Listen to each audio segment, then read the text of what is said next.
Hey YouTube, my name is Nick, and in today's video, what I have here before you is a Nintendo GameCube system that you probably have not seen before, and I have it under this towel just to make it more interesting and to explain right off the bat what this GameCube is not, so that you can try to guess and think about what it could be.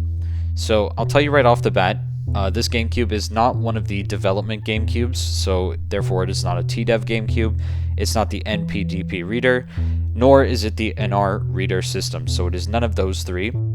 So what else could it possibly be? I'll also tell you that it is not the Panasonic Q system, but I would really like to get one of those at some point. It is probably the holy grail of the GameCube consoles in my opinion, and a lot of people would probably agree with that, but anyway. I'm not planning to get a Panasonic Q anytime soon, but maybe one day. And moving forward, it's not the Panasonic Q. It is not something extraordinary either, like the Gundam Char or the Tales of Symphonia Green. So therefore, if it is none of those things, what could this thing possibly be? Well, before I get into that, one last thing I want to say is I want to tell you how I even found this thing. And this might make this seem wild or potentially fake, but believe it or not, I found this GameCube simply by going to a thrift store. I walked into a thrift store, I saw this on the shelf for 40 bucks, and I picked it up because I think what I have here is pretty dang interesting and unique. Not extraordinary, but interesting nonetheless. So, without further ado, and basically continuing on with the video, I'm going to remove the cover and I'm going to explain to you what this thing is. So, lifting up the towel, it looks like a standard black GameCube, but when I bring it closer, you'll notice this sticker here, which says Rogers Video, and there's like a barcode. Also, looking a little bit closer, you can see these numbers like Sharpied on or something, which say 362. And going to the back of the unit as well, there is this very worn label here, which might not come into focus, which if it doesn't, then I'll just show you some better pictures of that on the screen. And finally, on the bottom, there's this warranty seal sticker, which has some damage, which I can explain. So what do I think this GameCube is? Well, judging by this barcode on the front, what I believe this system to be is a rental GameCube unit. So it's basically what Rogers Video, I think, would have done back in the day was, because there were stores similar to it, like Blockbuster, which people are probably were familiar with at the time, but you could rent out game consoles and basically borrow them for a week and pay a fee to use them.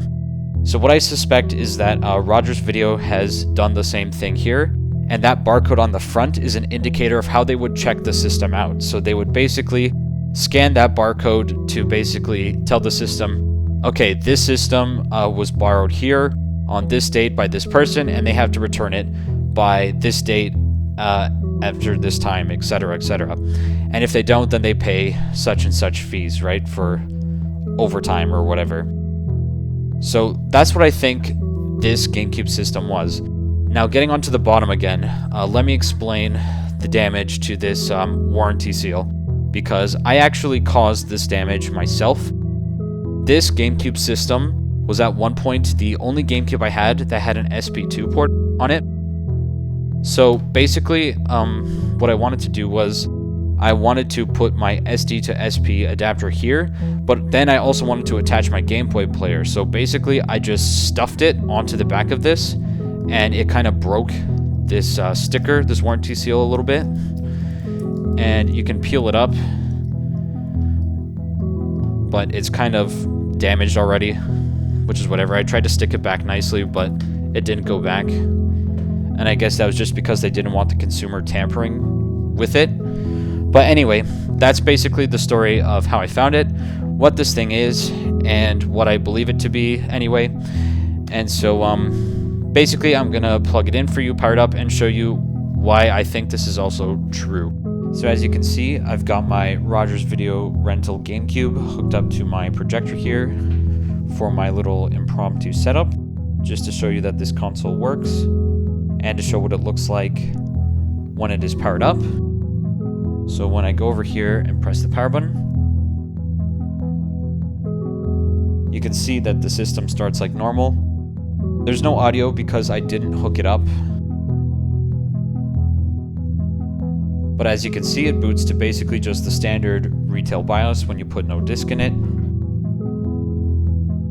So obviously, navigating the menus, it is identical. And this obviously makes sense, since if you're lending out a GameCube to the public, it should be able to read retail games. So opening the lid and putting the disc in. You will see that it will read and play the game no problem.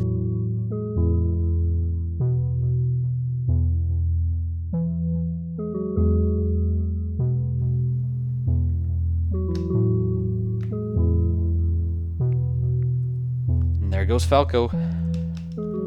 And me.